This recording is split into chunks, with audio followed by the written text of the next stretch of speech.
plants, and I've been working with them for over a several decades. And so I hope that you guys can get some value out of this presentation. Thank you everyone for showing up today on a Thursday morning to learn more about native plants. Anytime I can talk to people about native plants and native habitat, that is just something that we desperately need. And so yeah, we will, if you have questions along the way, just write them in the chat and then we'll get to them at the end.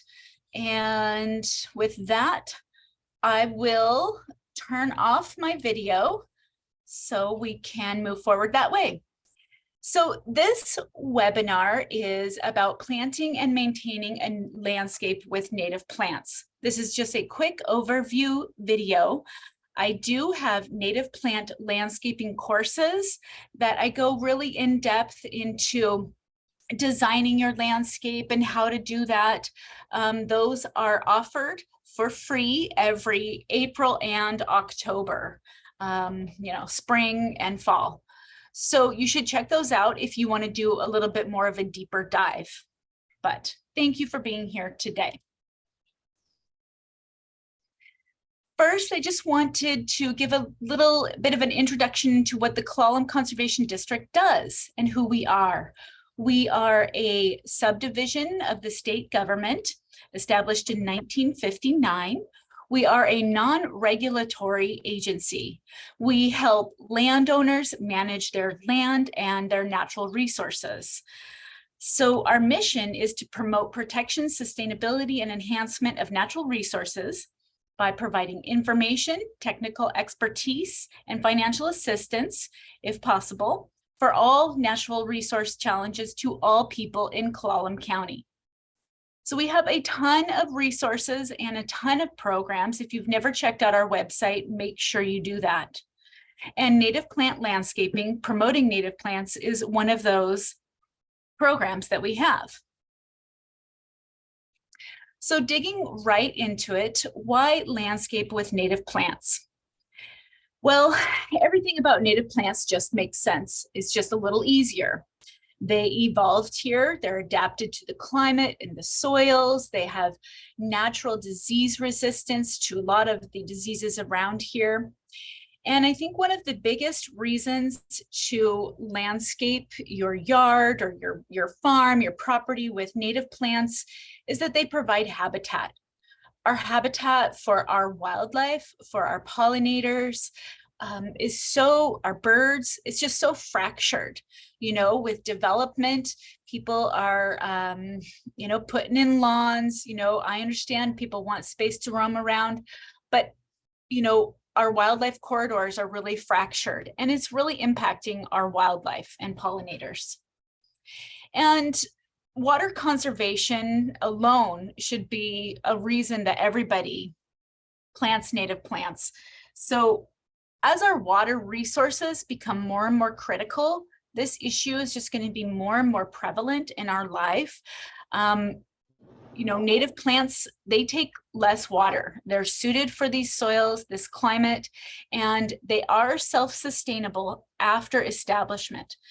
There is some watering that needs to happen right in the beginning when you're planting them and getting them established, but for the long run, they take way less water than other plants. So this is kind of why not to use plants that are not native.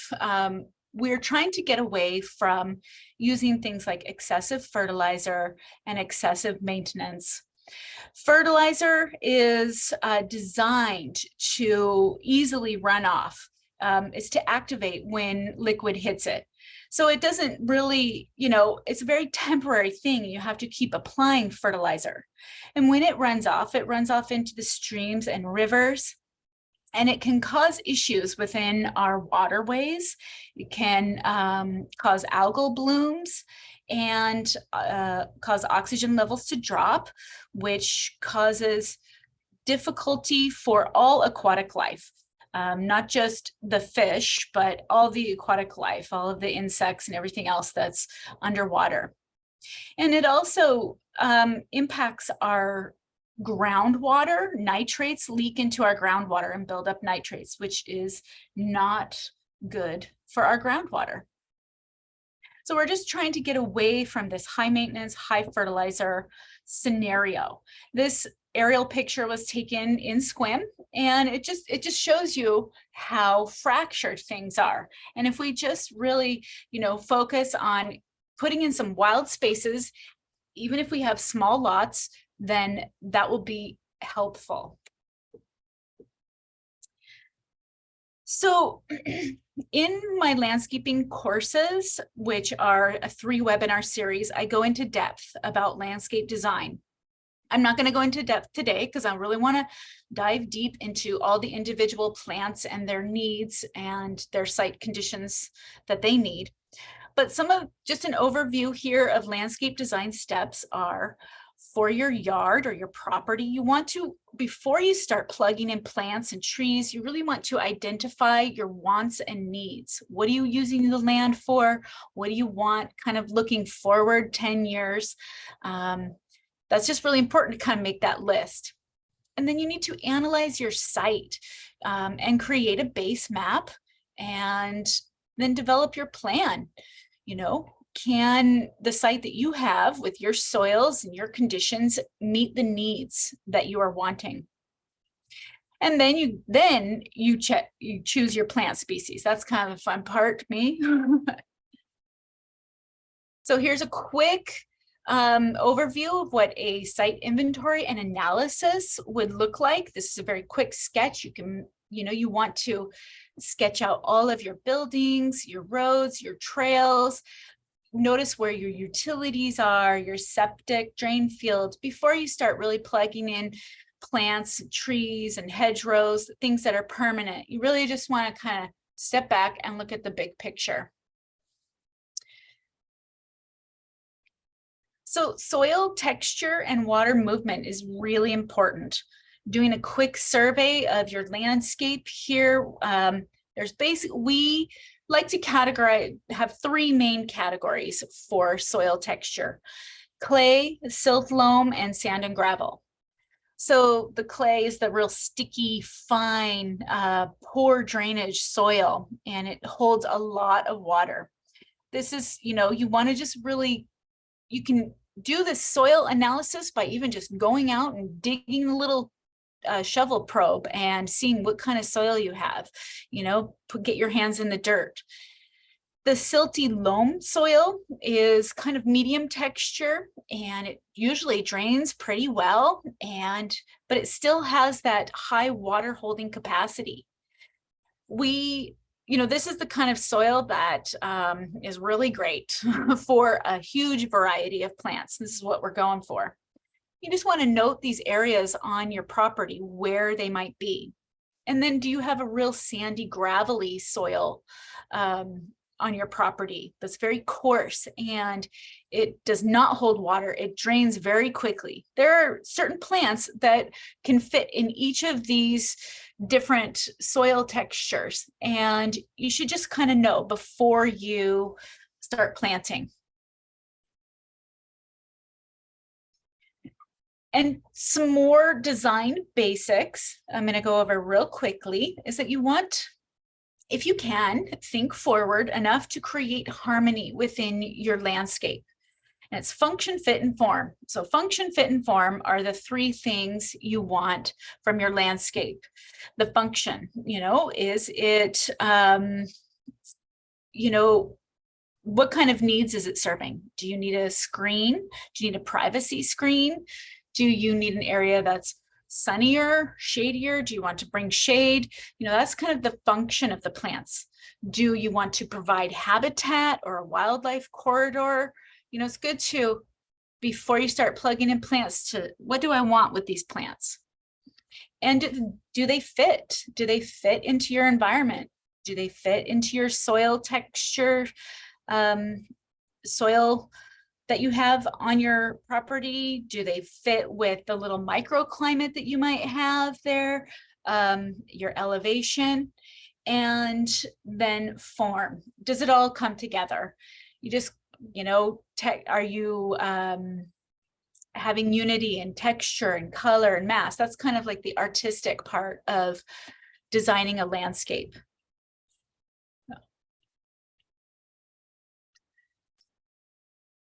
And here's another quick overview that I like to, it's just a really easy chart to approach to landscaping and planting your plants. It's the zone approach. So split your property into zones. Have zone 1 be the people place. This is the high maintenance, high disturbance place. This is where I would suggest putting a food garden. This is where a hose will reach if you need to water things such as a food garden. It's closer to the house and there's just a lot more activity there. Zone 2 would be your shared space. Be kind of left wild, not as high of maintenance, but you know, you still use it. There's still a lot of human interaction with that. And then zone 3, wild area. And, you know, to leave this as wild or rewild it or really plug in as many native plants here as possible. And this would be a low maintenance area, considered low maintenance. Now, you don't have to have a really large lot or home property to have wild areas. You can have wild areas everywhere, kind of tucked around. Here's another picture of what that might look like, just kind of a cross section of the high maintenance into the middle maintenance into the low maintenance wild area. So the further away from your house, the wilder it should get. Just kind of makes sense too.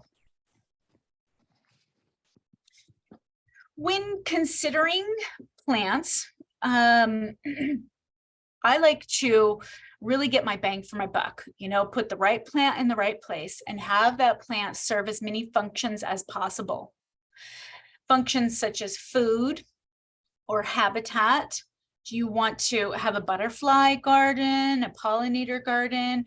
Do you need it to modify your microclimate, put in a windbreak, a shade, or a property division?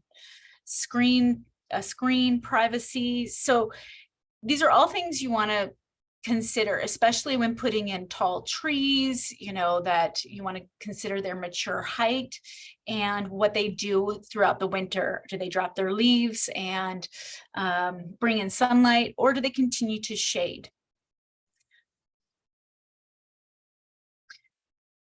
I like to focus on keystone species. So Keystone Species is a concept that was developed by Doug Tallamy. He's an ecologist botanist from the Mid-East, and he did this study, this amazing study that needs to be done in the Northwest with our Northwest trees. But there's a lot of crossover. And so keystone species are species of plants that are critical for the native food web. And they're necessary for wildlife species, such as our birds and our pollinators, our bees, butterflies, things like that. Keystone species are plants that these pollinators and wildlife specifically use and specifically need. So the number of caterpillar species that a plant holds is a really important statistic to think about. The caterpillar species feeds birds. It feeds the young birds, and it just really helps to promote nesting on your property and you know, ensure food resources for our wildlife and our birds. So I just wanted to quickly go over this chart here and show you some of the things here, such as like the very top one, Quercus, Oregon white oak, Quercus garryana, which is one of our trees. It has 436 species of caterpillars. It's one of the highest species that holds caterpillars. And boy, if you can get one of these, if you've got site conditions that will hold a white oak, you should plant one, just simply for the wildlife. And not to mention they're beautiful as well. So here's a little bit bigger chart, here's a little bit more chart. And I just think I can send this out to everyone so you can look at it a little bit deeper. but it's really great. Willow plants, willow trees are really important for the number of caterpillar species. They're great nesting trees. Anyway, I will send this out so you can really start picking and choosing what plants that you want to put on your property. High impact plants, Keystone Species. Another thing to think about as you're choosing your plants is planting the right tree in the right place. Trees get tall, and I like to just put it, this is a good chart here to just show you that under the telephone lines, 25 feet or less, you know, that's just really good. And this is what it looks like. You want to consider mature height of all of your plants. Now, not every plant will get as tall as their mature height, but better to kind of think it through 20, 30 years down the line. So I'm going to just go over some of our species and kind of dig deep into the species and what kind of site conditions they require and what they look like. Some of our popular native plants. Some of these plants are sold at our native plant sale, which is going on right now. And some, you know, they're sold everywhere, all different nurseries. So I am going to start with the deciduous trees and Gary oak, which I kind of talked about a little bit. Over 225 species of caterpillars that use Gary oak as a host plant. Gary oak needs the well-drained soil. They cannot handle clay soils or the real wet soils. I have seen them riverbank, but in dry sites with meadows or fields like that. They get up to 75 feet tall. They do have deep roots. They can handle those rocky soils as well. Kind of a more drainage in their soil is what they need. The male and female flowers are on separate inflorescences. So they're not, male and female are not together, but they're on separate parts of the tree. And just a really great, beautiful tree that is native. And we see a lot of them in the Sequim area. And here is our big leaf maple, Acer macrophyllum. It can get up to 100 feet tall in the right conditions. And I am giving you the max heights. Like I said, not every tree will reach their maximum height within their lifetime. This is the maximum height within perfect conditions for this tree. They do carry over 125 caterpillar species. You see them around. This is like our typical rainforest tree covered with mosses and the epiphytes. And epiphytes are plants that grow on top of plants. Epiphytes do not grow in the terrestrial, on the ground, in the soil. Epiphytes grow on top of plants. So these mosses on this big leaf maple are considered epiphytes. And a really interesting fact about these epiphytes and these mosses and also lichens that grow on big leaf maple and other trees is that they create a little environment. They actually create soil on the tree. And a scientist noticed as she peeled back the mosses that there was actually roots from the tree going into and getting some of the nutrient and moisture resources from this moss environments. Really interesting that, it's another way for our trees to just be resilient. So they're called canopy roots, and they are found on other maples as well, and several other species of trees. These canopy roots. So that's a very interesting fact. It's a really great symbiotic relationship between the moss or the epiphytes and the tree. And here are our smaller maples: vine maple, Acer circinatum, and Douglas maple, Acer glabrum, something like that. So our maples are they're so beautiful, excellent color, fall color.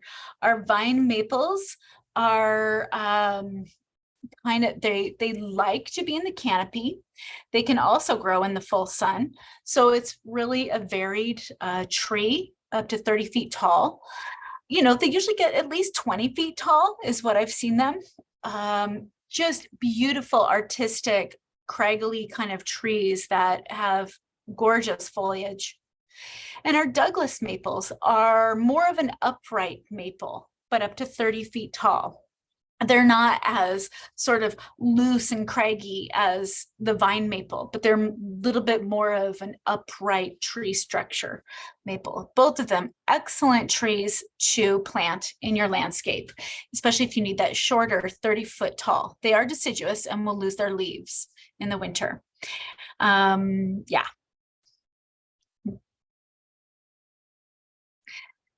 Here are two plants. They're kind of like small trees, tree shrubs. We have Pacific dogwood here on the left, Cornice natalii. They get up to about 60 feet tall. There are flowering dogwood, and they prefer sun and well-drained soil. Both of these plants do.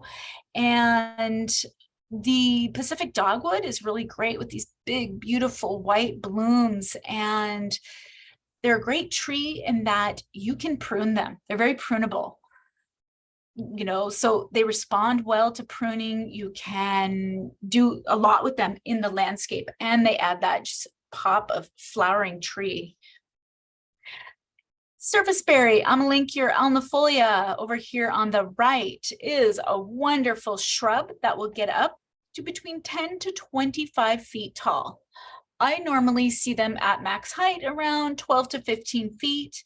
They have this sort of puffy white flower that doesn't last long. An amazing berry. It is also called honeyberry. They taste incredible, edible by humans and birds. So wildlife love them. And they get this amazing golden yellow foliage in the fall, beautiful fall color.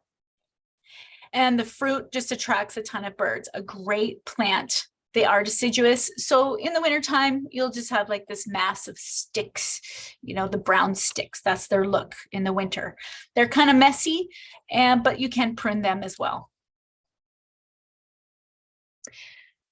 Two more sort of mid-sized trees, Cascara, Rhamnish persiana, right here is kind of an overlooked tree. This tree is a fantastic bird tree. If you want to attract the birds, Cascara with these blueberries here, really great. It's a lovely tree. It's a deciduous tree. They only get up to about 30 feet tall and are often seen with cedar waxwings in them. Just a wonderful tree. And it's kind of overlooked, but you know, you don't see it a lot, but if you look deep, you know, they kind of blend in. You will find them around here. And Pacific crabapple, Malus fusca, up to 40 feet tall. These trees are real messy. You know, there's not like a lot of form to them. Their branches crisscross. They do produce a little apple here, as you can see, for the fruit. They're great as a pollinator tree with their flowers. They're in the rose family. They have that kind of rose flower. And the apple is incredible too for the wildlife. You can eat that little tiny apple. It's very small. It is incredibly sour. If you want to know what sour, the meaning of sour, then eat a crab apple. One time I was like, wow, that is the most sour apple that I've ever had. They're really small though. You can put them in jam as an acidic, you know, kind of that like in substitute for lemon juice, if you're making that. Excellent tree for the birds, the quail. Both of these trees are great trees to add to your landscape, and they're 30 foot tall, 30 to 40. So going into more deciduous trees, the willows. We have many willows in our area that are native, but three main ones that you see are Pacific willow, Sitka willow, and Schooler's willow. Willows, just a great trees. They're usually messy type trees. Pacific willow up to 25 feet tall. I've actually maybe a little bit more than that, up to 30 feet tall. Has these pointed leaves. You can tell. I think it's the only native willow that has a pointy leaf. Whereas the Sitka willow and the Schooler's willow both have rounded leaves. They're very hard to tell apart. You need a plant key to really, identify them and zero in on their characteristics. But all these willows are great bird trees. The pollinators, they get these little flowers and they love them. Nesting sites, great nesting sites for birds. It's kind of a little refuge in there for them. And so, yeah, 25 feet. I would actually say the Pacific willow gets a little bit taller than 25, more like 35 up at its max height. So, and I'm going to talk through some of these other trees here, these other large deciduous trees here as we click through. Such as black cottonwood. Black cottonwood is a tall deciduous tree. It is a wonderful tree. It smells great. The buds have just this really sweet smell, and it has these big leaves here. You can always tell when you're looking at the distance and you see a tree line, you can often see the black cottonwood because they just pop way above the maples and alders. They're just like one of our tallest deciduous tree. And I'm always looking at tree lines from a distance, trying to identify trees just by their shapes and stuff. And, you start to do that and you get pretty good at it. You can really tell black cottonwood always just pops straight up above the rest of the deciduous. Red alder. Red alder is a fantastic tree for adding nitrogen to the ground. It falls over quickly. It has a short lifespan of maybe 20, 30 years average. It can last a lot longer than that. It can get up to 125 feet tall, but it biodegrades quickly in the soil. It creates soil in the forest or wherever. If you're doing a streamside planting, it's just a good tree. It adds tons of nitrogen. When the leaves drop in the fall, they drop quickly and just this huge nitrogen drop. Like you can test the soil before and after and actually see a difference. They do so much to build the soil and build a forest. Just help out the soil, and their wood is great for smoking salmon. So that's another plus for this tree. But they do fall over quickly and they biodegrade quickly. So they're not one to put around a structure, around a house, or even maybe by a fence, they might fall on the fence. So. And quaking aspen. This is one of my favorite trees. It is native around the North Olympic Peninsula. We do have pockets of it. They are here. You don't see them a lot. They grow up to 40 to 50 feet tall. I love this tree, Populus tremuloides. It has amazing foliage in the winter, this kind of golden foliage. They do sucker. That's how they grow. They sprout out, and they kind of end up clumping together. Really great tree. It's a tree that brings noise, that brings like nature sounds, because in the wind, those leaves shake and they make a really great little quaking sound, hence the name Quaking Aspen. And they just sound really great in the wind. So it adds color and it adds sound to your landscape, nature sounds all around. Great tree. And, I think every plant is great. So I'm probably going to say that about all of these. I'm a big fan of native plants. So another tree that clumps is the bitter cherry, and it suckers and it grows in these clumps as shown in the picture here. Bitter cherries up to 30 to 45 feet tall. And as you can see, the younger ones are on the outside of the clump and the older ones are on the inside of the clump. It is also in the rose family right here, as the crabapple is as well. So it's great for pollinators. All these protruding stamens, pollinators, and the bees, they love them. And it does provide a fruit. These cherries are bitter. I have tasted them. They are edible by humans. They're not very palatable. Super, super bitter with a big pit in the middle. Birds love them. Anything that provides a fruit is excellent for our birds. And even when the fruit falls onto the ground, food for the insects as well. Bitter cherry is such a beautiful tree. It has these beautiful blooms in the spring, and this bark, this striated red bark, it is peeling. It peels easily. And it was just used by our indigenous people for many, many things, to wrap things. And it's just this really great peeling red bark. Very easy to identify because of this peeling red bark and this sort of horizontal striations. So 2 great trees that do clump and kind of sucker out. So you might have, they'll grow. I'm going to go into our evergreen trees. So I'm going to start with the Madrona here, our Arbuteus menziesii, one of our gorgeous trees with this red peeling bark. It is an evergreen tree.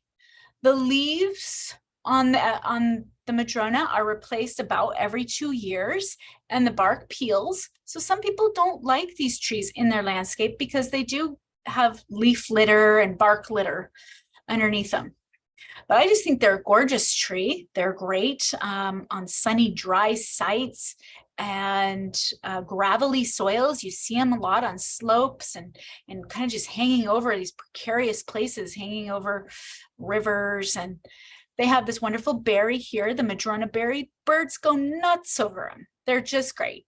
They're very mealy and dry because I have eaten them. You can eat them, but you want to do it when they're ripe, because when they're green, they're pretty bitter, and they're just, pretty mealy and dry. So yeah, beautiful tree.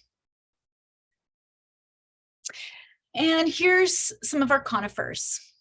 A Douglas fir, Pseudotsugia menziesii, our tall tree. Full sun is what it prefers. It is not really shade tolerant. When it is mature height, it can be a little bit more shade tolerant, but it likes dry soils and full sun. It does not like to have wet roots. And this is one, if you have a dry area, you want a dry woodland, this is your tree right here, Douglas fir. And on the right, we have grand fir, Abies grandis, gets up to 210 feet tall. It can handle a little bit more moisture. It can handle dry to moist sites. It is also, it doesn't like standing water like the Douglas fir, but it has cones that go straight up, whereas the Douglas fir have cones that hang down. Cones that go straight up are characteristic of true firs, where Pseudotsuga menziesii, Douglas fir, is a false fir. Pseudo means false, and suga means fir. So that's just kind of interesting botanical fact there. 2 amazing trees, but they do get up pretty tall, 210, maybe even a little bit more. We have Western red cedar, which is one of our native trees that just has a huge, long indigenous history with our indigenous people. It's used for everything. Thua plicata, up to 200 foot tall. It can handle wet sites. It actually prefers moisture, and it can, when it's mature, it can handle dry sites as well. Western hemlock, Tsuga heterophylla, 210 feet, can handle wet sites. It likes more of a wet site. It is shade tolerant. It likes abundant organic matter and moisture at its roots. And when you look off into the horizon, you can't see, the tip is cut off, but hemlocks, Western hemlocks, have a bent over tip, so you can identify them from far away. Almost at every stage of the Western hemlock has that tip that just curves right over. So it's kind of fun to just point at a tree in the distance and say, that's a Western hemlock, or, it's, yeah, it's kind of fun to be able to identify like that. And here is our Western Red Cedar Die Off concerns. I just wanted to talk about this a little bit, that as we are going through more drought experiences and the climate is changing, we're just having these intense heat waves. We're seeing this more and more, Western Red Cedar Die Off.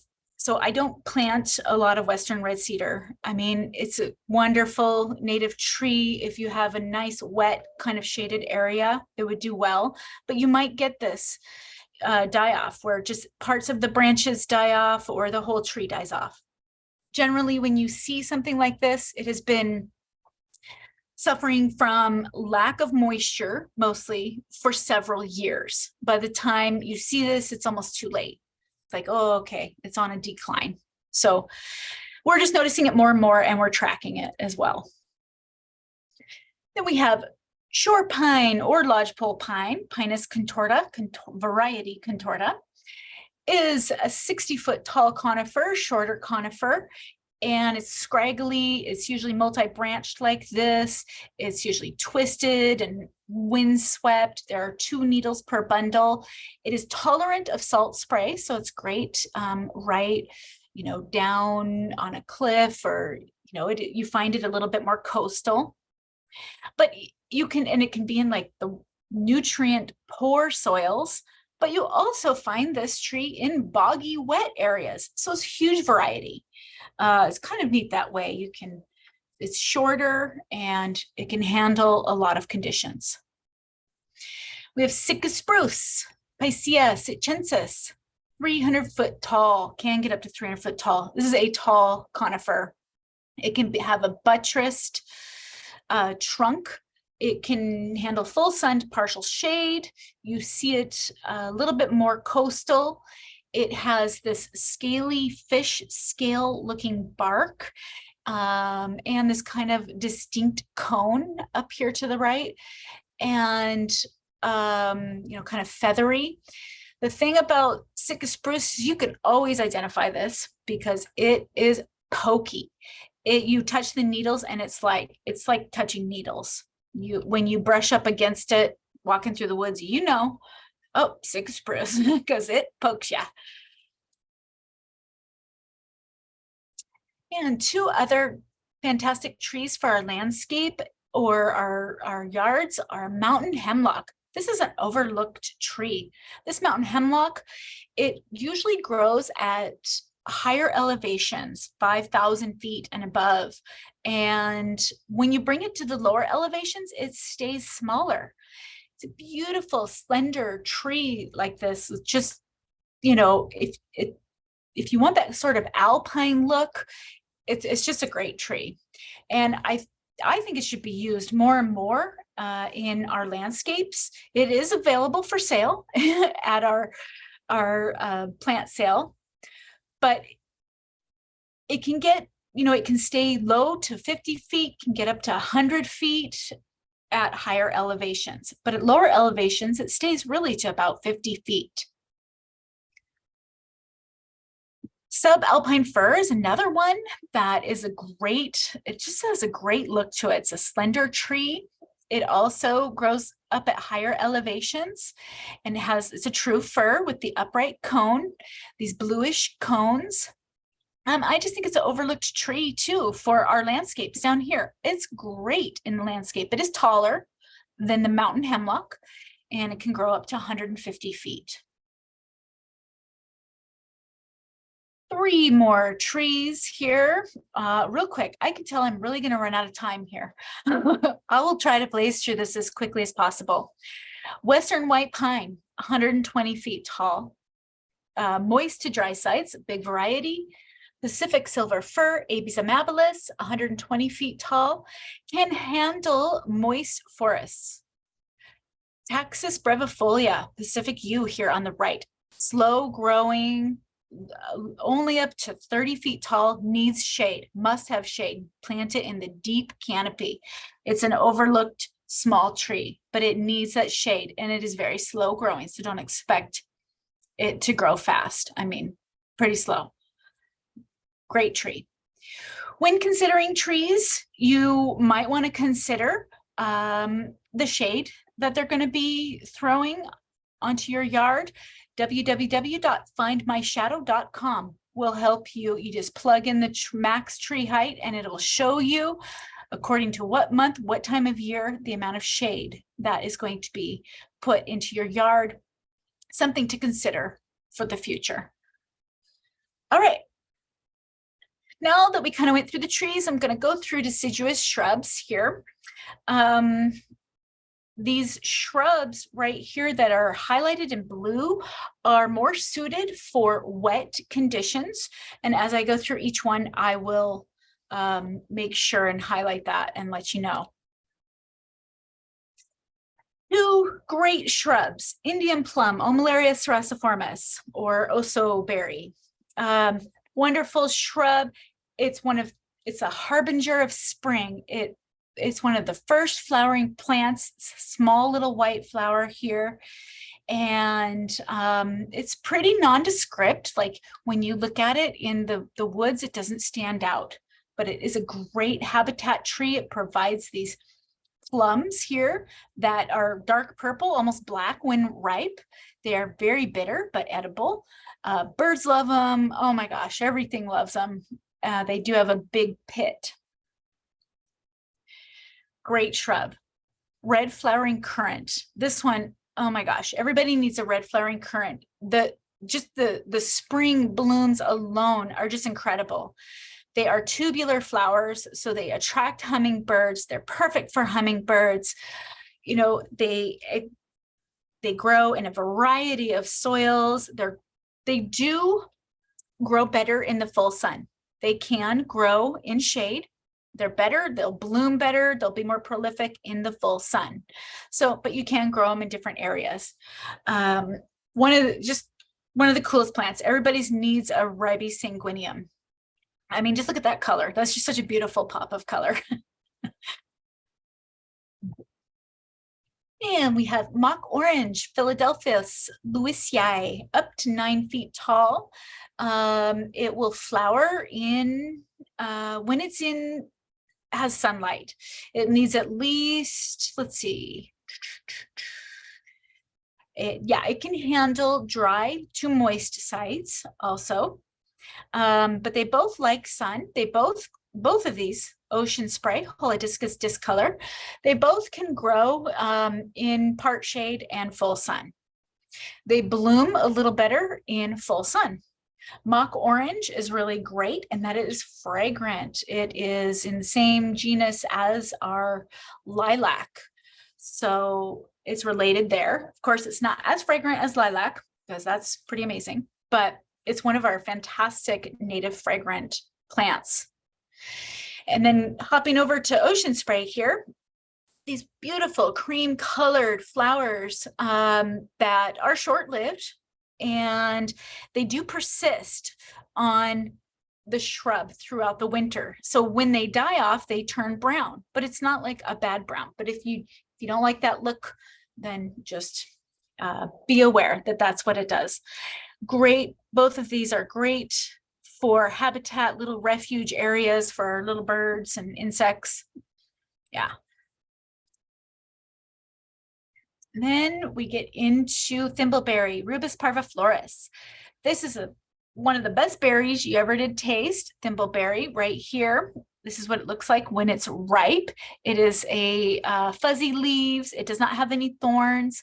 And you will often see insect galls on the thimbleberry right here.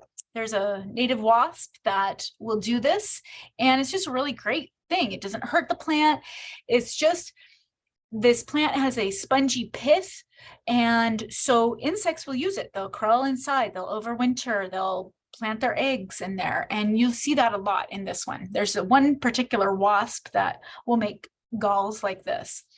So it doesn't hurt the plant. And here's hazelnut, Corylus cornuta. Beaked hazelnut, beautiful plant, partial shade to full sun. Honestly, I have spent a lot of time in the woods. I have never seen the nut. So I don't know if anybody has a hazelnut with a nut, but this is what they look like. Apparently they are there. Maybe they're just eaten so fast because, you know, that high energy for all of the woodland critters. But yeah, beautiful plant. And our roses. We have two main roses. We have several, but these are the two main native roses. Bald hip rose over here on the left, Rosa gymnocarpa. This is a really great. This rose can handle the canopy. It can handle shade.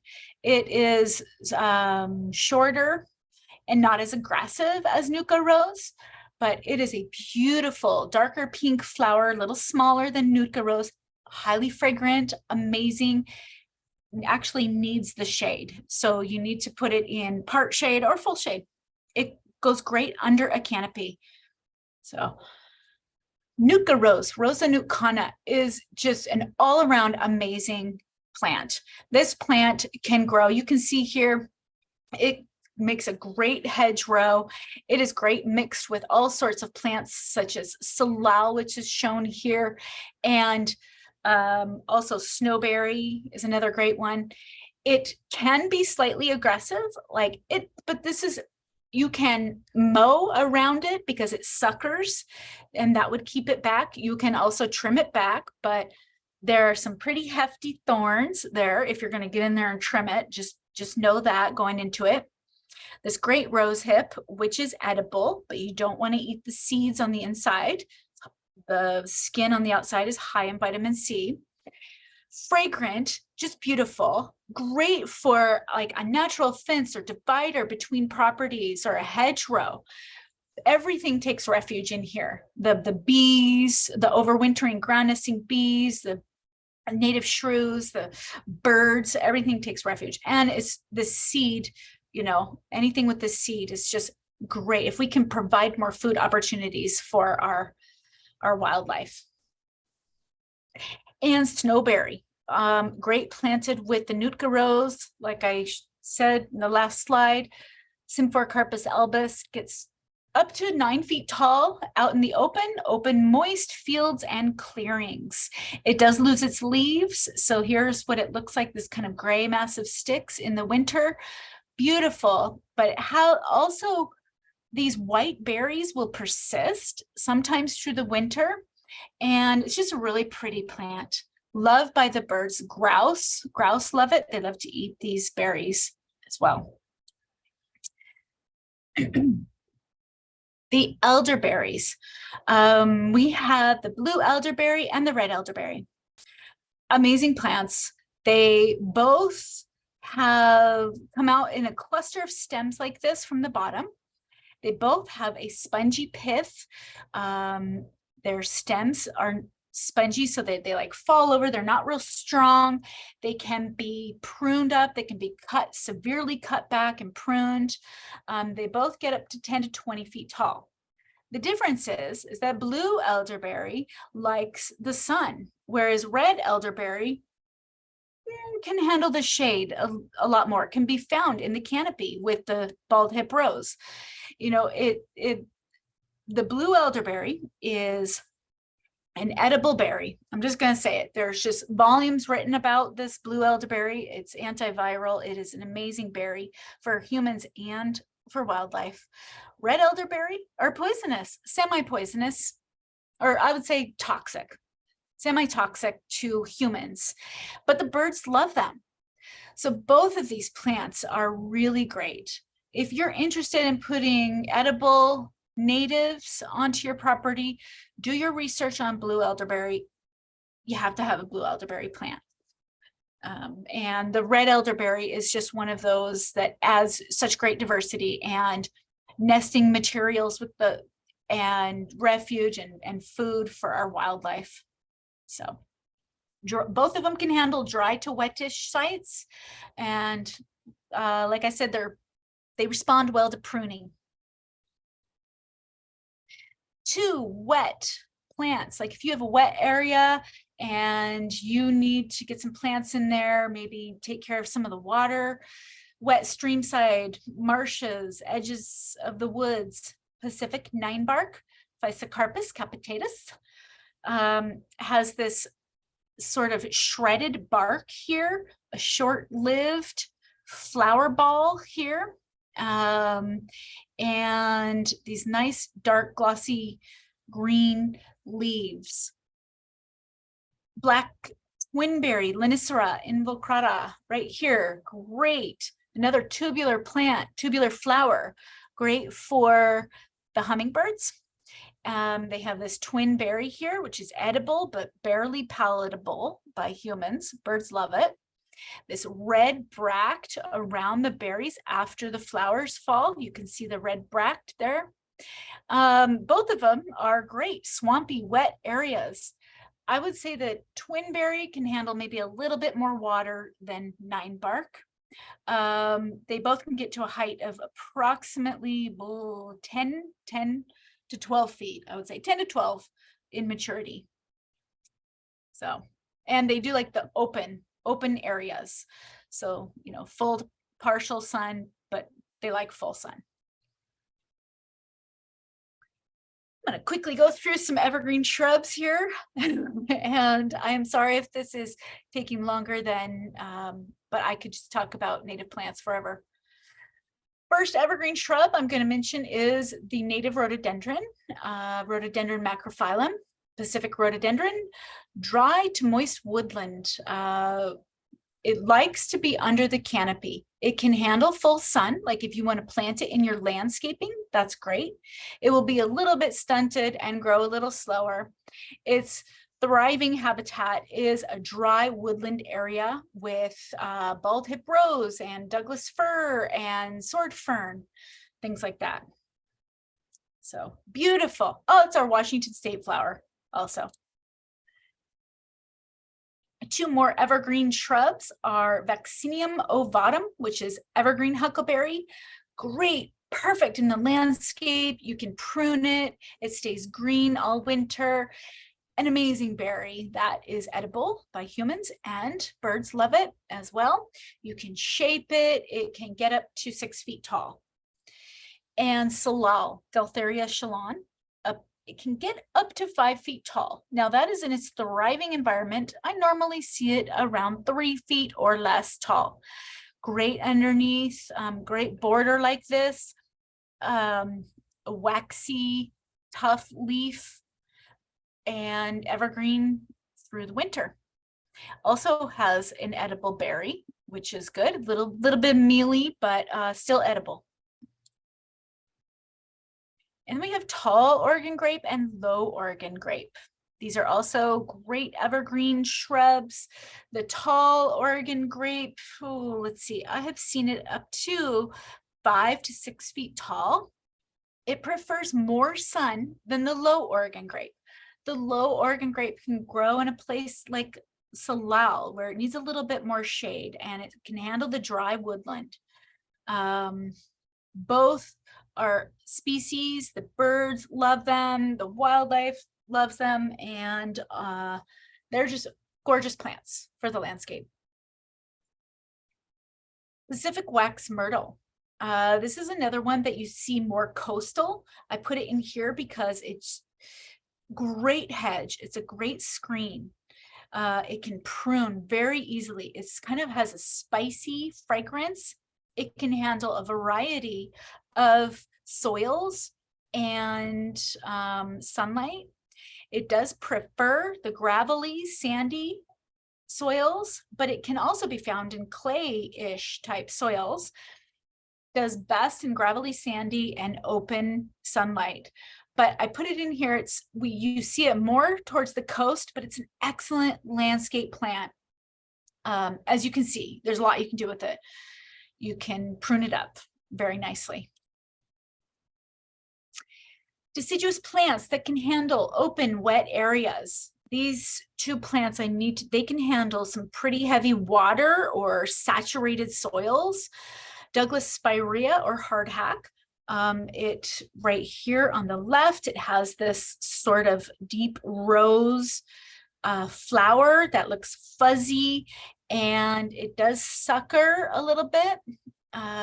It can get up to 12 feet tall, but honestly, it's maybe like more like 8 feet is what I normally see it at. I'm just trying to give you guys the max heights so you can, you know, really in case they get there, that could happen. And sweet gale is also a boggy, you know, wetland plant, overlooked, beautiful color in the fall. So these two are great for edges of ponds or those sort of wet, boggy areas. This plant hits all the points. This is red osier dogwood. It's great for humans and animals, and it has to have a moist to wet site. It'll do better. I've seen it in dry sites. It does fine in dry sites, but it does better in moist to wet sites. You've got this amazing berry for the birds. You got a nice flower for the pollinators. You got incredible autumn foliage, this purple, red, green combo. And then in the winter time, you get this pop of color, this bright red twig. Red osier dogwood, Cornice cercia. This one is, it just hits all the points, like for wildlife and humans. And if you have a wet area, it's great for that. Great for hedges and fence rows, like a natural fence line. Wow. I want to go over ground covers really quick. I already talked about salal and low Oregon grape. But, oh, whoops, let me go back here. False lily of the valley, right here, you need to have shaded, real shaded area for this one, but it's so beautiful. Myanthemum dilatatum. We have Kinnick Nick, which is Arctostaphylos uva ursi, which is waxy green leaf, or it's also called bearberry. Low grow, kind of crawls along the ground. It does like dry woodland areas, not in wet areas. Wild strawberry, Fragaria species. There's several different species of wild strawberry. These are great. Gosh, beach plants, or they can be, they like a little bit more sun, but it can also handle the shade as well. Then several of our ferns. We have so many amazing ferns in the Northwest. Right here on the top left is our sword fern. And that's our great big fern. It can get up to 5 feet tall. I've seen it even taller in its thriving environment, like the dry woodland Douglas fir area. And then we have our oak fern, Gymnocarpum dioptrus, can handle a little bit more moisture. It can also handle the woodland and sunlight. I would say maybe not full sunlight, but partial sunlight. It does die back in the winter, so you wouldn't see it in the winter, whereas the sword fern does stay green and evergreen throughout the winter. We have bunchberry, this beautiful little ground cover flower here that is related to the dogwood. It's a dogwood style flower. Needs to have the canopy, the shaded woodland, and same with the Linnea borealis. This is a climber. It's got twin flowers. It's got 2 little flowers that pop up, beautiful in the spring, just clambers over everything. It can look gorgeous. And we have more ground covers here. We have the wild ginger, which is this heart-shaped leaf up here, and this purple flower right here. This flower is a ground flower. It is ground pollinated by ground beetles and anything else that crawls along the ground. And we also have fringe cup, Telema grandiflora, which is great next to the stream sides. All of these here, semi-moist. You need the semi-moist and shaded areas. Wild violets, semi-moist and shaded area. And I wanted to put some things in here about our native grasses. So native grasses are not generally good for a lawn type area, because our native grasses are taller or clumping. They're just not that lawn type of area. So I'm not going to go over each grass because of time, but we have, you can get these grasses. You can buy seed mostly. They can be purchased through Northwest Meadowscapes in Port Townsend, and also Inside Passage Seed Company in Port Townsend. So if you want to get the native grasses in, best to start them from seed. Some of the calyxes here, which are the sedges, they can be purchased as starts, but the grasses really, I would suggest starting from seed. And planting on top of a septic, boy, everybody asks about this. You want to plant shallow, right here's a picture, shallow rooted plants. And you want to keep, I guess I'll just say that you want to keep your trees and large shrubs, 30 feet from your drain field and your septic. So you have your septic and then you have your drain field. You can plant on top of the septic, but on top of the drain field, I just would really let it go to grass. Here's kind of a little planting plan, what it might look like as you get your species of plants and you just kind of place them like this around. You got Douglas fir, Douglas fir, Douglas fir, or you've got red flowering currant. And, it's just a great way to kind of make this plan before you start digging holes. Think about leaving habitat for our wildlife. Not everything has to be manicured, even if you have a small lot. Leave little brush heaps, leave snags for our birds to drill in for some insects. And, this is just really important. Not everything has to be completely manicured. And oh boy, I can go on and on about the need for habitat for our pollinators. I won't get too far into it, but our pollinators are on huge decline. That's just basically because of lack of habitat, lack of hedgerows, loss of wildflower landscapes, and destruction of woodlands. Many of our overwintering bees need protected areas. They like to find little protected areas under brush heaps to overwinter. So fall and winter is the best time to plant. And it's, winter, going into the winter right now, things are dormant, and that's the best time when things are dormant. People think, oh, maybe it's spring. It's kind of before spring, before the roots start growing. And here's just a graph of, some of the best time to plant. November, December, I would say October, November, December, as moisture will be abundant and the roots are dormant, is one of the best times to plant. So right now, get out and dig in the dirt. Lots of different options for our plants. You can get seed, cuttings, bare root, plugs, potted plants, or ball and burlap. Here's some of a picture describing some of those.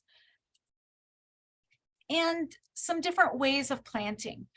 Remember when you're planting that you want to J-root. J-rooting is really, you want to not J-root. It's one of the most common mistakes. So you can either trim your roots up a little bit, but when they're kinked like this, they don't get, the water transport doesn't happen correctly. And air bubbles over here on the right is a big mistake. You want to tamp down the dirt. Make sure that the dirt is in contact, full contact with the roots. And I also see mounded as a problem. People don't dig the hole deep enough. I see this a lot, especially on restoration sites or with our volunteer plantings. They can get mounded and they planted too high and they didn't prepare their hole. Just take time to prepare your hole before planting them. If you've ordered bare root plants from us or anyone else, this is what they will look like. They will come in a box. Their roots will be protected. The advantage of buying bare root is that they're much lighter. They're much more cost effective. They ship well. They're just easier to handle. You start buying pots and things get really heavy and it's a lot of labor to lug those around. And then here's plugs, really small plugs. We have some plugs available in some of our plant species also. So I just want to quickly go over bare root plant care. You want to, when you get your bare root plants, you want to plant them immediately in their permanent home. So say you're like, okay, I've ordered 100 bare root plants. You need to kind of prepare ahead of time. You need to know where they're going to go, maybe even dig some of the holes ahead of time. If you cannot plant these plants immediately, store the plants in a cool, dark, frost-free place. Not too warm, not too cold.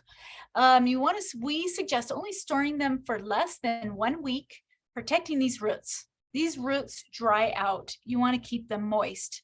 They're out of soil. So if you open up the package, make sure and tighten the package back up so that the moisture stays in the roots. That's one of the biggest things. People get out there in the winter time, they think it's overcast, it's a cool day, but the air alone to these roots will dry them out very, very quickly. You can heel in your bare root plants. Say, oh my gosh, I've ordered 200 plants. What am I going to do? I can't plant 200 plants. I need to heel them in. So heeling them in is a great option. Heeling in is temporary. It's digging a trench like this with some sort of, if you maybe have a chip pile or a sawdust pile or some nice loose dirt, digging a nice trench, putting them very closely, laying them together. You're not planting them, but you're going to cover them with dirt and hold them over. It's very temporary. You might even need to water them if it's longer than like a week and we haven't had rain. So be aware of where you heel them in. You want to be able to see them. And this is what happens when you buy too many plants from the plant sale. You put them in pots like I have, and all of a sudden 5 years later, you're like, I should really plant that plant that's in the pot. You pull them out and they are root bound. So just remember, when you're potting up plants, it's temporary. If you need to pot them up 1 year maximum, or, wait till the next fall, or just, but be prepared. Get your plants ahead of time. Mix the soil with partial native soil and maybe some topsoil that you buy. You always want to mix with the native soil if you can, if at all possible. And the most important thing to plant before planting bare roots plants is to soak them. Those roots have been out of their dirt and they are dry. They may not look dry, but you need to soak them for at least up to 6 hours. Dig the hole wider than deeper. Do not let the roots dry out. Cover them, keep them soaked. You can soak them up to 12 hours and prune the long roots so it will fit into your hole, and spread the roots out in the hole like this. You don't want to clamp the roots together. You want to backfill with mixing the native topsoil in. Mixing the native soil in is very, very important. Make sure there's no air pockets, and really tamp down the dirt. You want to water them immediately, let the water soak in, and then water them again. And we suggest mulching your plants and installing a plant protector if you think you need that. Mulching, there's just so many benefits to mulching. Here is one of our restoration sites out at River's Edge in Sequim. We have protectors and mulch around these plants, and this is what it looks like, the mulching. You can use any material. Right here, Kevin Merrigan, he's our salmon riparian technician. He is standing in front of mulch. This was the mulch pile we were using to mulch out these plants. Mulching just helps to save water. It reduces competition from the native grasses around. It helps promote healthy soil biology. And one thing to know about these plants is that, on restoration sites, it's hard to do this, but in your home, you should water them, irrigate them until they are established. The first and maybe the second year, even up to 3 years if we're having these hot summers. So And here's just a picture of sheet composting. You remove the grass away. Like when planting in grass is very competitive. You want to remove the grass, put down cardboard to kill any of the competitive grasses, and then put 4 inches of mulch on it, making sure that the mulch is not sitting up against the trunk, because that could create a little bit of mold there. We have a ton of planting volunteer opportunities. We'd love, if you haven't checked out our website, check it out. We just absolutely, we have an army of volunteers. We do large habitat projects. We are getting 15,000 trees in at one of our sites this winter, and we do have volunteer parties. So sign up to be a volunteer. If you haven't already, you should check out our website. Here's some of the information for volunteering, and also our plant sale. Our online store is still open. We're taking orders. And so here is the address for our plant sale as well. And gosh, with that was a lot of information. I went longer than I had thought, and I will take questions right now. Open it up.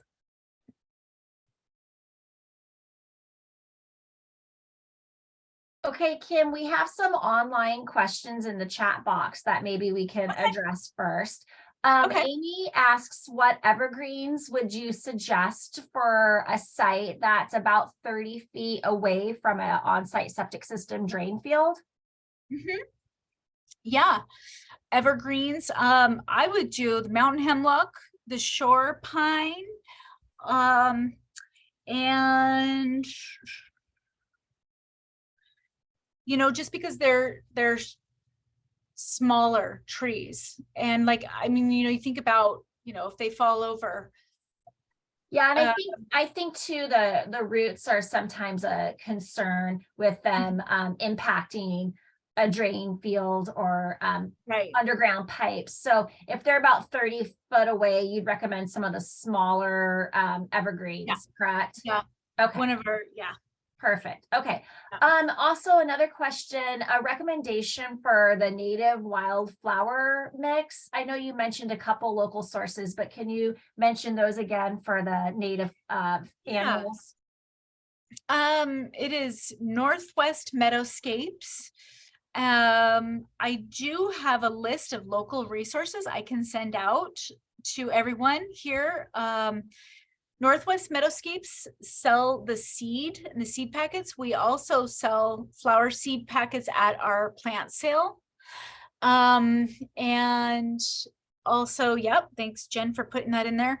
And also Inside Passage Seed Company out of Port Townsend sells large native grass seed. So they usually go large. It's kind of like restoration style, but if you have a big area that you need, I would go with them. There are locals. We like to stay local. Great. Awesome. Another question. What plants would you recommend for a windy, exposed bluff? Yeah.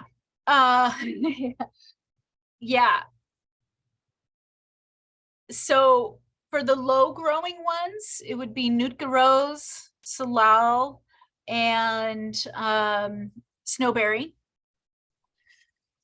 For the taller plants, like some trees, crabapple would do good. Madrona likes that sort of area. Also, shore pine is great. Okay, and kind of a follow-up along those same lines, a question regarding shrub recommendations for a steep bank that is prone to erosion concerns. Yeah.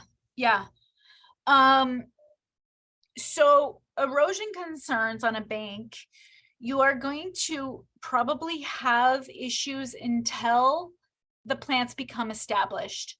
Planting little, 1 foot plants is not going to hold the bank. There's steps that you need to go through to stabilize.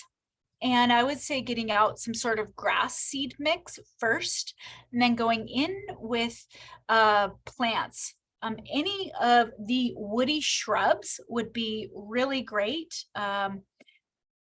The red flowering currant, the mock orange, gosh, you know, even the red osier dogwood it creates a really tough mat, and things like that. But boy, you know, slope stability is just kind of a whole different ball game, because you until the plants are established, it's not going to be stable, and sometimes it takes over a year to get them established or longer. Great. Okay, we had another question regarding purchasing, where to purchase plant protectors. I know this came up in a talk Megan and I did last night, and she recommended Pack Forest Supply, which I included the website. I'm not sure, Kim, if you have other recommendations for purchasing tree protectors or tree tubes. You know, we Pack Forest is our go-to. Forestry Suppliers is also Forestry Suppliers something is also something that I've used in the past. We will be, yeah, so that's a good way. You know, if you have elk browse, or if you're planting in a field with highly competitive grasses, I would use plant protectors, elk or deer browse. Okay, great. Okay,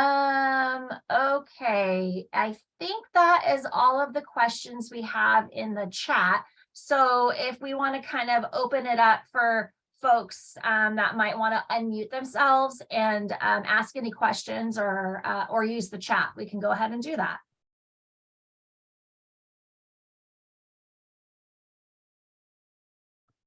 Yeah, well, thanks, you guys. Gosh, it's really great to see so many people sign up, and a lot of people we're going to send the link out to. You know, I just want to, you know, we want to get as